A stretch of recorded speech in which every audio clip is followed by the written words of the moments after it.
Last week we defended Adventureland, Frontierland, and Liberty Square. This week we're coming for you, Fantasyland. You mean the land that's basically everyone's childhood? Exactly. There's no pressure. This is the worst beyond the magic. All right, welcome back, friends. We're crossing into Fantasyland, working through Storybook Circus and Tomorrowland, and we're wrapping up our Magic Kingdom rankings. We're walking right into Fantasyland, Pete. Fantasyland is the heart of Magic Kingdom, packed with Disney stories, family attractions, and some of the park's longest lines to date. Yeah, I mean, we got to start off with the coup de grace. We got to go right in there and get right into It's a Small World. This is the topic of much debate with families. I know it's a representation of cultures around the world. It's Sherman Brothers music, and everybody knows the song. Once you've heard it, you're humming it throughout the rest of the park. There's more than 300 dolls featured in this attraction, and there's a famous winking hippopotamus. Other fan favorites. The ride lasts 8 minutes, but the song, it lasts 3 days. Forever and ever. I don't know if I'd call it the coup de grace. Is this a must-do for you? Is this a must-do for you and your family? It's a must-do if the line is short. I feel like you got to force people onto it. You really need to recognize this is the heart and soul of Magic Kingdom from back in the day. So I make people ride it, even though I don't love it. I do love the upgrades. I mean, I think it's been improved. How about you? I think you have to ride it at least one time just to say you've done it. I think you need to. It's always fun to wave at the people up there in Pinocchio's restaurant as you're leaving the ride. So if you actually, when you get on the ride and you look up, you can see a window in front of you. There's people waving at you up there, along with a cast member. You can always see people up there. I think the fan favorite, like you mentioned, is the winking hippopotamus. Is she winking because she's drunk or because she's having a stroke? Which is it? I'll let you decide. I'm going to leave it up to the fans. Like, build the mystery. I think she's probably a little bit drunk. Well, I mean, if you listen to that all day long, you'd think you'd have to be, right? Yeah. I mean, pharmaceuticals. Yeah. Something. There's over 300 dolls featuring 40 different countries and representations around the world. That's something to see. I know a fun fact about this ride. Did you know at least once a year all those dolls get their hair cut? I think I'd heard this one. Yeah. And that's a little creepy. Is that hair growing? Not like yours and I's. Well, mine does because your hair doesn't grow. It's because of the Florida humidity. So it stretches. And so they need to trim. They need to get haircuts at least once a year. So it's a bit weird. I don't know why I know that fact, but yeah, the dolls in that ride get a haircut at least once a year. It's a bit strange. It's creepy. It's a little creepy. I think Disney's trying to convince us that they don't have something weird going on, and it's that they're not real. Stretching. Yeah.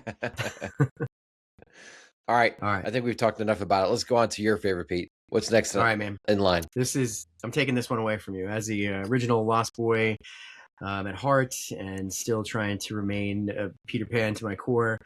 I love this ride. And, there's a lot to it. This queue is always 90 minutes long. It's just always long. The ride is great, but is it worth 90 minutes? How about you before I get too deep into it? Do you think it's a 90-minute wait? I think it's a lightning lane must. I think if you're not going to rope drop it, I think you need to have a lightning lane for it. It should be one of the very first rides you pick. So you have a choice. You either go for Adventureland and you go for Jungle Cruise, or Tiana's, or you go for Peter Pan. Those are your 3 tier 1 choices, I think, for sure. I love this ride. If you don't have a lightning lane for it, like Pete's mentioning, it can get long rather quickly. The earlier in a day lines get long, it does tend to shorten up around break times. And then, of course, at the end of the day, if you're looking for one last thing before park close, you're welcome to jump in the line, and they will let you on it even after park close, as long as you're in the line before the park closes. The queue is fantastic in this one. It's super interactive. It's a lot of fun. So if you do have to stand in line, you're not going to be bored. Let's jump the third star to the left and go straight on to the morning with this one. I'm 100% in on this ride. It opened in the original Disneyland in 1955 and was personally approved by Walt Disney. So you're not just riding a ride. You are part of the attraction that helped define Disney. This is one of those rides that has really escalated Disney, and it's made it America's favorite theme park. And, some might say international favorite. The ride's still magical. It's got modern standards. There's something special about it. You're boarding a pirate ship. You're flying. You're flying over London, Big Ben, Neverland, Mermaid Lagoon, Captain Hook's ship. For young kids, it genuinely feels like magic. I mean, the lights down below and the scale that they've done with the mathematically that I could never do. The capacity on this ride is surprisingly low, and it is a slow ride, so you don't get those cars to come around as fast as you'd want them to. They are small. You can fit 3 max in there, but this is definitely a family must do. There's a familiar movie that goes with it, with Pan and the story. Even Hook would be a stretch, but we all love Hook the movie. There's no height Hmm. requirement, super family friendly, classic Disney, and it's a great location in Fantasyland. But you get the cult following just like you do with a lot of these rides. This one is one of those like that, where Peter Pan is the greatest dark ride ever built, and their fans will tell you they've waited 85 minutes for 2 minutes of ride and immediately question their life choices. You know, it's great, and I could literally go on and on about Pan, and building the park around this particular ride and that kind of magic. So we can either You move can tell on or you. you can talk about it. No, I as a lost boy, I think you nailed it. Like you have to take that one on yourself. A couple of different things in the ride. I always love at the very beginning when the cast member sprinkles pixie dust on your pirate ship and your hand bar comes down in front of you, your chest bar comes down. That's always kind of fun. You could tell later on a day when the cast members are a bit they're tired and want to go home. There's maybe it's not as much pixie dust. But some cast members are more animated than others. It's fun. Also, saying goodbye to Nana as your pirate ship takes off above Big Ben. That's always fun too. And then also, when you're going through the mermaid scene, are you aware of the fan theory with the mermaid scene? Oh no, do tell. Oh, so Ariel's mother is there. Oh, no So kidding. look down and look for the redheaded mermaid. It's her. It's Ariel's mom. I've seen her, and I've noticed that there's a similarity there, a familiarity. Hmm. So I believe it. There's a whole we go down a giant rabbit hole about the fan theory about this ride and why she's there and the story of Peter Pan. It's you can definitely spend a whole afternoon diving deep in it. But we don't have time for that today. But I think you did a We know. great job talking about Peter Pan's flight. All right. I think the next one to move out from there is the most famous carousel in the world here at Walt Disney World. It is, of course, Prince Charming's carousel and the Sword in the Stone. I never rode the carousel until I had kids of my own, and my wife insisted we take our children on it. And now it's a must do every single time for our kids. What about for you? I know your daughter's a bit older, but when she was little, was it something you always had to do? Yeah, I mean, it's definitely something we've always had to do. More so, she and I every year, and I would love to put the montage into the YouTube channel here, but she and I have collectively gone up to that stone since she was 4 years old, and every year we try to pull the stone. We did it at Disneyland. We tried to pull the sword from Disney World every year, and every year we've got a picture of us, and you can see me getting older and her getting prettier. I'm just, You're definitely not getting any prettier. I'm not getting any prettier, but it is a great memory that we have. And one day, she and I are going to go up to that stone, and then we're gonna be the king and princess of Disney World. I've never seen it pulled. I've seen pictures and videos online of it. I've seen reels of it, but I've never seen actually in person someone pull it. I'm gonna I pull think that would back the be that'd curtain be. a little bit on this one because Go ahead. if you want to lose some of the magic, tune out. If you don't want to lose the magic, tune out now. But up on one of the buildings where there's a window and you can see down at the sword and you can see who's coming to the sword. There is a guy or a person, a cast member that unlocks the sword, and it goes up maybe 2 feet as you pull it up, but maybe not 2 feet, maybe a foot. And you have to follow some strict guidelines. Your foot can't be up there. You can't be pulling too hard. Like you have to like fit all the parameters. And then the guy will unlock the sword every so often for people. I think sometimes they just leave it unattended, but a lot of the times there's someone up there watching and waiting for the right family to come up and pull the sword. We're moving right along. What's our next one? We got Under the Sea, Journey of the Little Mermaid. This one's it's an impressive queue. I really like the animatronics. Family attraction. I like it. It's one that you typically don't have to wait very long for. You can just kind of walk onto this one. Hmm. I don't And have there's much to a say about it. no, there's a great meet and greet there as well, when you Oh, get to good. meet Ariel herself. Yeah. Yeah, I think is who's your favorite Disney villain? I think we've talked about this. Mine is the Evil Queen, The Evil and you Queen, can go right? All see right, her so at Artist Point. yes, you can. Mine is Ursula. If Oh, there you go. It's between Ursula and Hades. So I like to see Ursula in this one. I think she's funny, she's witty. Of course she's evil and has a dark side to her, but I think as a villain goes, she's one of the most likable villains out there. And then Hades, of course, I think is also a close second. So That's you get great. to see Ursula. Yeah, I think you get to see Ursula on this ride. You get to ride around it in a seashell. Of course, it takes you through the story of the Little Mermaid all the way Hmm. through the ending in a quick, I don't know what it is, 5 or 7 minutes or something like that. It's rather quick, but still, it's air conditioned. It's a slow moving ride. There's no height restriction at all. It's great for little ones. And then of course, stepping next door to see Ariel herself in her grotto is a great second to that. Fantastic. She was my first crush, by the way. Was you When I really? was like when I was like 10 years old, so I was like, okay, what's up, Ariel? What's up, girl? Right. And then it makes sense because my wife, her first crush was Eric. So it That makes just, sense. I mean, it just worked out that we're together. So yeah. It's a match made under the sea. I was a uh, big fan of the "Kiss the Girl" song. Kiss the oh, girl. Hey, I'm singing again. You got it. I. The legendary music styles of Mr. Pete Morrison, ladies and gentlemen. Aren't you Hey lucky now, you get to tune in every week and listen to that? the goldfish are swimming Oh, faster right now. oh man. I hope they have earmuffs. Moving on to the many adventures of Winnie the Pooh. Poor So Pooh this Bear. is I poor Pooh Bear. This is a great ride. I don't know what it is about this one that I like. I mean, everybody loves Winnie the Pooh. I mean, you just can't hate on Winnie. And somehow, the Pooh Bear has survived every expansion Disney has ever announced, and he's still sitting there. I He's still mean, hanging out. Toad's Wild Ride is gone, but Winnie the Pooh's like, oh bother, he's gonna stay right there. I love it. and It's an and there is interactive a great, queue. couldn't agree more, couldn't agree more. There is a great interactive queue, and also there's to touch on another meet and greet. Literally right next door to that, to the left of the line queue, is the meet and greet for several characters. And during the Halloween party and the Christmas party, all of them are out there. Winnie the Pooh, Uh, Tigger, Eeyore, Piglet, they're all there. I can't speak for that during regular park days, but at least I know there's at least one out there, whether it's Piglet or whether it's Pooh or Eeyore. One of them is at least there all the time. that's great. That's really great.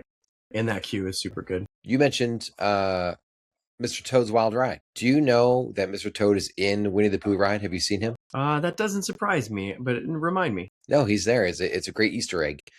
He's there because he's handing over the deed to the ride to Winnie the Pooh himself. So I think he's in somewhere where you meet Tigger in the ride. If you look up on the wall, you'll see a picture of Mr. Toad, and he's kind of handing a roll up piece of paper. That's the deed.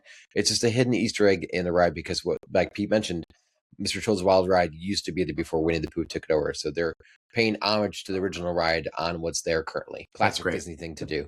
Yeah. Hmm. One that I have skipped since I think I've skipped it for the past 10 years. It is the Mad Tea Really? Party. Yeah, I can't spin. I'm old now. I can't spin. Uh, it is a very popular ride. It is. Uh-huh. I don't think that it ever has too much of a line because I think a lot of older people don't want to spin around like the rest of us. But it is motion sickness alert form. But it's a family classic. What I really do like is the fact that you can meet Alice and or the Mad Hatter there. They're absolutely out there, and they're skipping along. You can catch them there. I normally do the teacups. I know that's surprising because of the motion sickness thing. I know I mentioned just about every episode, like mobile ordering and Morocco, like for you. But I can get on that ride. I don't want to go like super fast, spinning the teacup as quick as I can because then I'm going to be sick. But as far as the ride itself, it's not that bad.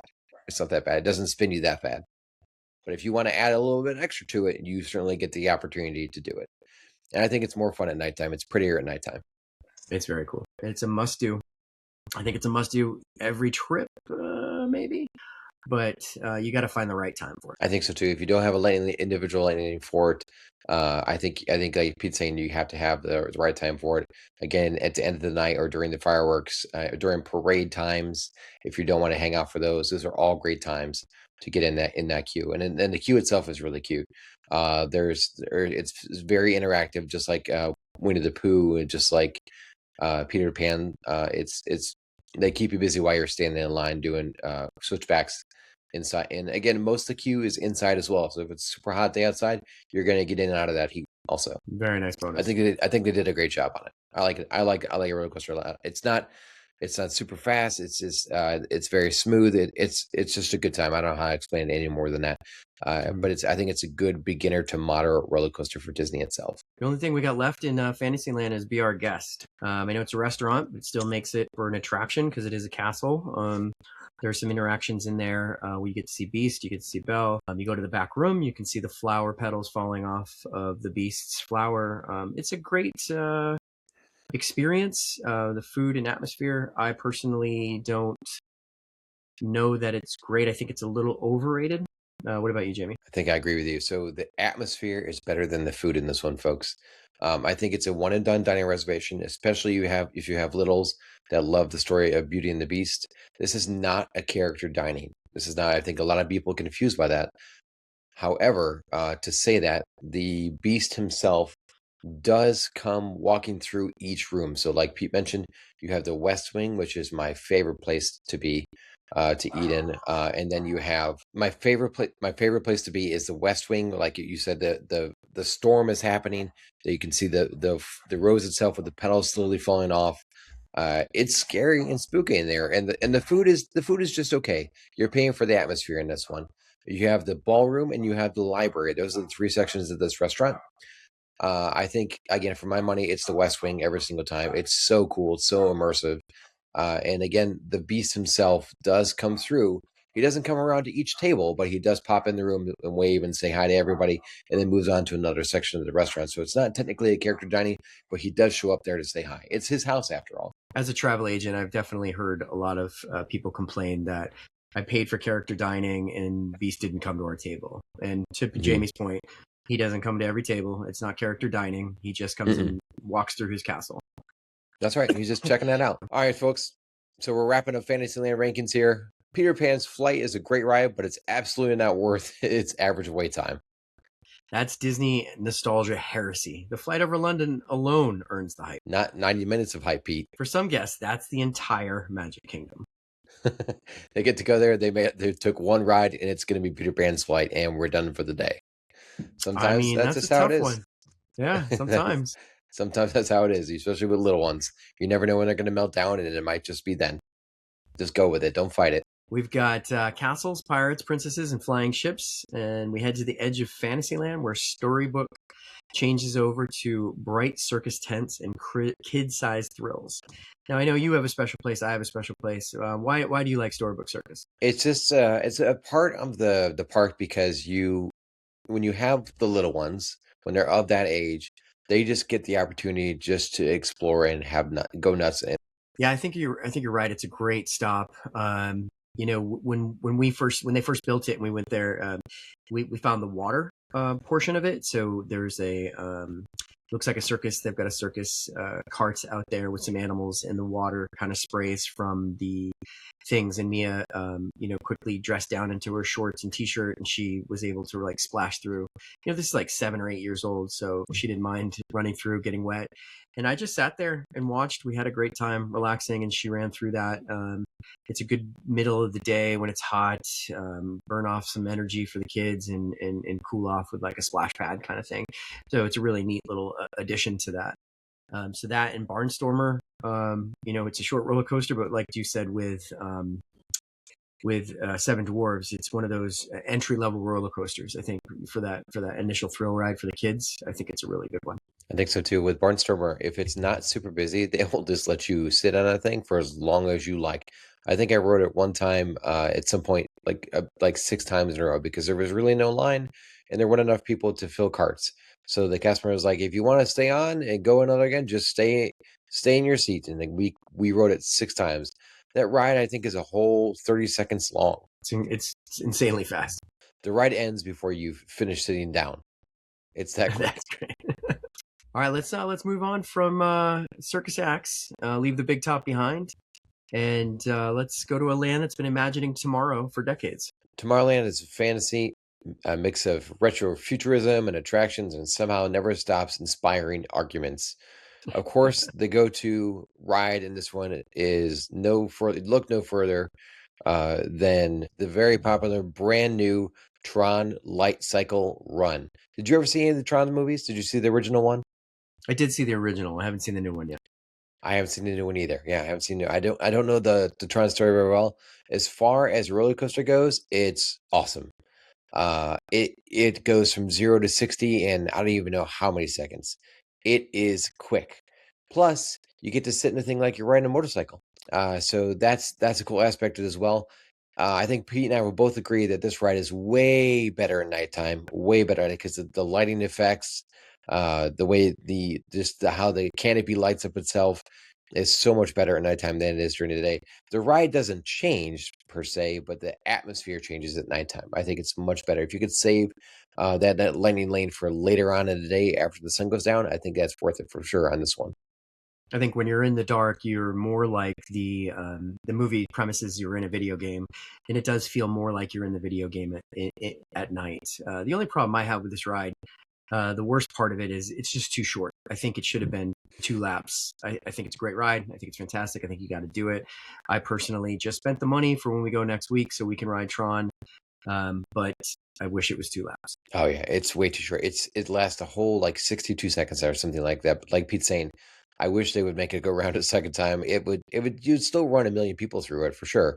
But it is quick. So if you don't have a lightning lane for this one, it's best to try and rope drop this one or get in it during those peak times of day, during parades, during fireworks, during peak dinner times or peak meal times. Well, back when most people are taking a break, it's best time to hit that one throughout the day. And of course, the famous at the end of the night before the park closes, get in that queue, and of course they'll let you on before. If you're standing in the queue when the park closes, you're good to go, so you don't have to worry about it at all. That's my preferred time to ride it, is at nighttime. The other roller coaster standing right beside it is Space Mountain. Space Mountain is another Disney World icon. I used to look at it or when I've stayed at the Contemporary, you can see it. You can see it from various locations. You know what it is. It is one of the original rides. It has a nighttime atmosphere all on its own, just being inside there. Sometimes when the lights go on, it's like, where are we? Like, what is this crazy place? Space Mountain for me is really great. Mia's been able to go on it since she's been really little. I remember actually just reaching over because it was so dark and making sure I could touch her shoulders because I just had this fear that she was going to fall out of the roller coaster. Of course, she wasn't going to. I just was being overprotective. And I knew when she was older because she started batting my hands off of her. Yeah. Dad, stop. Dad, I'm fine. Dad, I'm fine. But real quick, between Tron and Space Mountain, you've only got one pass. Which one are you going to take? I think it's going to be Space Mountain. I think it's a nostalgia factor for me. It's been there forever. It's been there since I've been going as a kid. I think the best time to ride this is during the Halloween party because it is pitch black. There are zero lights whatsoever. There's a dim light when you actually when you get on the ride itself. Of course, when they want to seat you, they want to be safe. Make sure you can get in your little cart by nice and safe before you take off on a roller coaster. But after that, you cannot see your hand in front of your face. I think that's the best time to ride this one. During Christmas, I think they have red and green lights. They have Christmas music, rock and roll Christmas music playing in there. It's also a great one during the holiday season. But for my money, it's during the Halloween party because it's so pitch black. It's so much more fun. Adds much more to it. I've never seen it with the lights on. Have you ever seen it with the lights on? I have. I was stuck on the ride once. They turned the lights on very briefly, and then if you're going through the people mover, which we'll talk about, sometimes you'll hit it with the lights on if they're repairing something. I think it's a must-do for me. I have to hit it. But like you said, these two roller coasters are right next to each other. You get the new, more modern style out of Tron, and you get the old classic out of Space Mountain. We're popping out of Space Mountain, and right there is Buzz Lightyear, Space Ranger, the Ranger Spin. Let's talk about that. It's another one like we really love Woody's Roundup there and shooting the targets. And this is another one where we get to shoot targets and prove how awesome we are to our family. Somebody drives and somebody shoots. There's been some updates to this one. I really love the family appeal and the interactive gameplay. This is definitely a must do for me. And what do you think, Jamie? I think it's not Woody's Roundup. I think you're thinking about Toy Story Mania and Disney's Yep. Hollywood Studios. That's what you're thinking. Yep. And this is another Definitely one where did. you and I are going to ride and you're going to lose. It's just Same how it movie. is. Yep. You just yeah, same movie exactly. Different ride completely. You're just going to lose. So the whole point of this is to hit your targets. Like Pete mentioned, it did go ahead and just went through a major upgrade. No longer is your laser blaster in front of you attached to your cart. You can actually pick it up and move it and hit different places in the cart. And there is a tiny joystick in the cart where you can spin your cart 360 degrees either way you want to. So from what I've heard, and again, you're going to find out for us here very soon next week, so you can come back and confirm. What I've heard is that you want to look for new targets that have a white ring around them and or are rainbow colored. If anybody in your area hits a rainbow target, all of the targets in the area will light up rainbow, and you get 2 times or 3 times the points or whatever, however still made up points they can give you. But the whole point is to get 1,000,000 points and become a galactic hero. I'm not sure if they're still handing out those stickers or those pins at the very end, but I've never got one. I've been so close. I've never been a galactic hero. You got to strive for something, Jamie. But there's competition, man. This is right up our alley, right here. We Right. want to compete against each other. So if you have a competitive spirit like both Pete and I, this ride is for you. And like I'm I going to said, make some the major. 12-year-olds very sad on that ride. But you and I had a great time. You and I will have a Absolutely. great time for sure. Yeah, yeah. I'm sorry that the 12-year-old is sad and they're crying because we beat him, but that's just life. Okay. It's This just is a life. life lesson right now. Exactly. Plus, you get to see this is a great indoor queue for this one. You get to see Buzz right as you walk inside the door there. I think it's a must do for my family and I. I always love this Absolutely. one. And Zorg. Zorg's there too. Don't forget. Of course, the evil Emperor Zorg. Yeah, he's there. I'm going to guess. Have you done Monsters Inc. Laugh Floor? I have. I think it's a must There you do. go. I think it's a. It's a I great think one. people. Yeah, it is. I think people skip it. I think because they don't know what either they've never been for it and they don't know what it is and they don't feel like it's a cool theater show or whatever.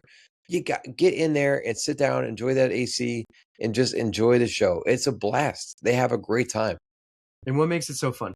The interactiveness. So Mike Wazowski's up ahead of you on the stage, or on the screen rather, and they go through the audience. They pick on people in the audience. Sometimes you're that guy.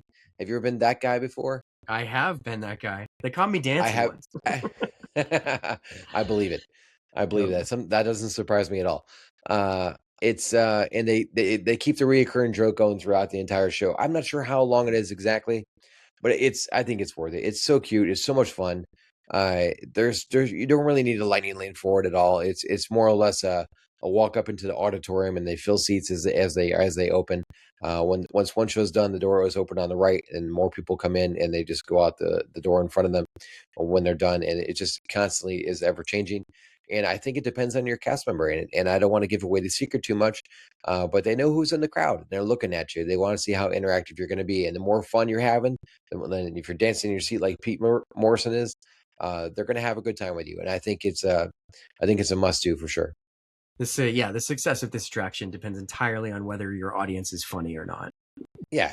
Yeah, you gotta have people having a good time in there. Otherwise, people aren't gonna get the jokes. They're not gonna have fun. You're thinking it's gonna be lame. But if you are a jovial kind of guy and enjoy having a great time with people around you, and you're not afraid of embarrassing yourself, you got to do it. All right, we're moving on. Let's hit the another cult favorite is the Transit Authority People Mover, the Carousel of Progress. Is this Why do one people? of yours? Oh my God, yes. Why do people our age especially love this ride? Because you can People even rest. rope drop this. Yeah, because it's right. Because you can rest exactly. Maybe you don't want to go on Tron. Maybe you don't want to go on. You don't want to go on a Space Mountain or any other rides there in Tomorrowland, and you just want to sit down and relax in a nice, easy ride. This is a ride for you, my friends. What do you think, Pete? This, Is it a the, must do for you? it is. I mean, it's a must do because you can always walk onto this one. So I mean, sometimes it's a little bit of a line, but you can always walk onto this one. Yeah. This is one of those ones where if Disney decided to take it away, half the Disney adults would conspire for war. Like I, I, it's a great one, but personally, it's just for me. Like I'm gonna go when my feet are just spent. It's dark out. My hands are sticky. My family's irritated. But once we sit down and we relax and we get on that people mover and go through the Carol Trail Progress, like we got a new fresh take on life. We're ready to tackle the rest of the park. Yeah, and you go through Space Mountain as well. You can see Space Mountain inside inside the People Mover also. I I think have seen Space it's Mountain with the lights on during this people mover a couple times too. So you can uh-huh. always get a little bit of excitement. Another hint tip for this one, if you're not if Magic Kingdom is way too people-y for you at the end of the night, get on the People Mover and ride it during the fireworks. It's going to be a walk-on, and you can see the fireworks throughout most of the People Mover, except for that little tiny spot where you go inside and you're inside uh, Space Mountain itself. But once you come out of it, you can see the fireworks again. You have a great view of the castle. It's beautiful at nighttime. Yeah, speaking of nighttime, Jamie, let's talk about Main Street at night since we've made our way all around this park and we're back to Main Street. So going back down Main Street USA, right where we started off the park last episode, they have Happily Ever After. They have the castle projections. They have the Main Street atmosphere itself. And the end of the evening, it's so beautiful. It's so picturesque. It makes for a great family picture. And the hub is always busy.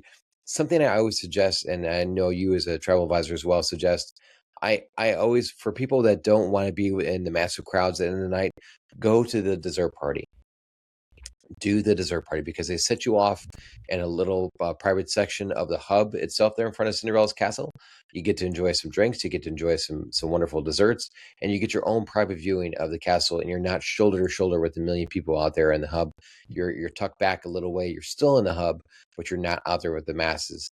I think that's worth its weight in gold as far as price goes, to get that VIP experience and viewing of those beautiful fireworks in front of Cinderella's castle at the end of the night. Completely agree with that, and I think that's right on point. Also, from another aspect, like you can't go wrong. It's like a choose your own adventure. For me, we don't really love the fireworks. I mean, we might call that blasphemy, but we're gonna go and we're gonna hit the ice cream shop right there. We're gonna go to Plaza Ice Cream Parlor, and we're gonna get the kitchen sink. It's a smaller version of the big Beaches and Cream kitchen sink, and it even comes with a little Oh, I plastic didn't know that. kitchen I didn't sink. know they had that there. Oh yeah, it's like a single serve, so you could eat that with yourself. They put a few scoops of ice cream in there for you, and they got the whipped cream and everything. And we'll just get one of those tables right there while everybody else is doing the fireworks or doing that your dessert party. We finish up our get towards the end of our day at Magic Kingdom with that ice cream, and then we'll do a little shopping on the way out. And that makes a big day for us. So again, with the crowds, if you're not a crowd or people person, you can actually walk into the Emporium or you can walk into the confectionery. Either you start back where the flagpole is and you're walking towards Cinderella's castle, or you're coming from Cinderella's castle and enter one of those two places there on that side, coming back down towards the flagpole from the top of Main Street USA. You can walk the entire length, the entire cityscape of Main Street USA inside. So you don't have to try and fight the crowds down Main Street USA. You can walk through what Pete's talking about. You can walk through the confectionery.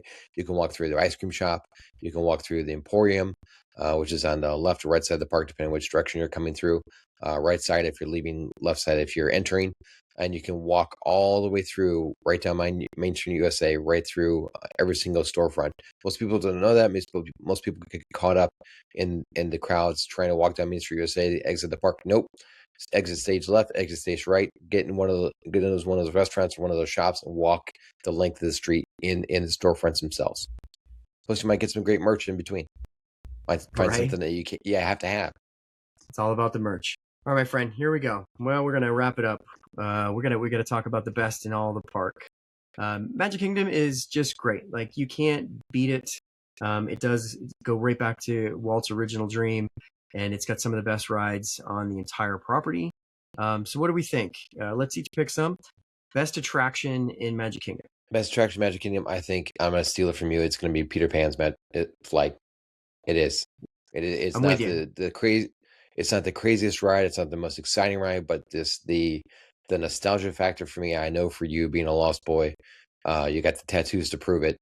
It's something that you have to do every single time. It's still magical every single time. Can't beat the magic. I'll obviously pick that one, but I saved this one for the end too. One of my favorite things in the park, we didn't really talk about, Mickey's PhilharMagic, which is actually right near Pan's Ride, is a great indoor auditorium show. There's piped in smells, lots of good sound, visuals. It is a great midday. I tell everybody who's going, particularly if you're new to Magic Kingdom, Mickey's PhilharMagic near the carousel. Make sure you see that.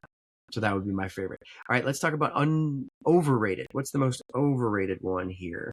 I mean, you could almost say Pans for this one as well, but what do you think? No, Pan is definitely not overrated. It hits all the key markers for sure. I think the most overrated one is going to be the Seven Dwarf Mine Train. I think there's a lot of hype between it or for it. It's a short ride, short roller coaster, like we mentioned when we were talking about it. It's a beginner's, a somewhat moderate roller coaster. If you're a thrill seeker, you're going to be a little disappointed about this one. I think you want to go, if you're a thrill seeker, you want to go on Tron. I think that's more towards what you're looking for there. As far as Magic Kingdom goes, I think it's a bit overrated for sure. Completely agree. I'm gonna go with Be Our Guest. The food, the vibe's great, the atmosphere's great, but it's still, I think the whole thing is a bit overrated. I hope at some point in time they find something that pulls that magic back in there and brings you back. But that's a pass for me. You do have, if you've never been before, you have to go. You got to try the gray stuff, of course, in Beauty and the Beast. They serve the gray stuff there. It's just a one and done. The food is just not fantastic, but the atmosphere is what you're paying for there. So in the movie they say, try the gray stuff. It's delicious. I'm here to tell you, it's not delicious. Stop offending our viewers, Pete. Stop offending. The goldfish are going to be real upset with you after you said that. They are. Underrated attraction. Underrated attraction? Underrated. Why don't you go first? Give me a second to think. Yeah, I would like to do the Bears again. I can't. So underrated for me is Winnie the Pooh. I mean, I think it's it's always busy because it's it just is. But the colors, the drawing, the story, Winnie himself, I think it's a great one. I think it's very underrated. People don't talk enough about it. I think the best part of that ride is the Tigger portion. When you bounce like Tigger. I think that's worth it. I think that's the most fun part of that ride. And of course, look for Mr. Toad. He's there. Best land. We've talked about them all now. Yeah, for all of them, I'm going with. I got to go with Adventureland and the Pirates, Swiss Family Treehouse. I love that section, and I'm a fan of the Pirates and the Lost Boys. I give it a very close second to Tomorrowland. I like the idea, the inspiration, the roots back to the original Walt Disney ideas, and what he saw for the park. So close second there. How about yourself? I think the best land is Tomorrowland. And I know we didn't really talk about Carousel Progress. It's a skip. It's a skip for me. I don't know if I'm offending a bunch of people when I say that, but that's in that part of the park where we really didn't talk about it much. I always skip it. I know it's coming for an update. It's gonna have Walt Disney himself as an animatronic in that part. I'm looking forward to that changing and them updating that ride. When that happens, I'll give it a second chance. But as far as a park or as a land itself goes, I think Tomorrowland is your best place. Yeah, you can't beat it. It's got the best thrill rides. It's got the best non-thrill rides like a Space Buzz Lightyear, Space Ranger, and of course it has Monsters Incorporated, Laugh Floor. What's not to love about that one? Best queue. What line are you going to stand in and enjoy yourself? I think again to go back to Peter Pan. There's so many interactive portions of that. I think in each different room, each part of that queue, you're not going to be bored. It's different every time. Every room you go into in that queue is something different. It's something to see. It's funny is I fast passed or lightning lane that for like the first 10 years I went. I had no idea how good that queue was. I went in once and I was like, what is this? Did they just build this? And they're like, no, Captain Bougie, you've never waited in line before. That's it. Right. I'm calling you Captain totally Bougie from now on. Yeah, if you don't have a lightning lane for this one, the queue is fantastic. All right, let's go with best snack. The best snack in Magic Kingdom, I think, I'm going back to the beginning. It's the corn dog nuggets, man. You can't skip it. It's something you got to have. It's a great snack either to start your park day and or to end your park day, or both. You could do both. There's no rules. There's You no could do. rules. You could start your day or end your day with them. I think they're great. I'm getting them every time.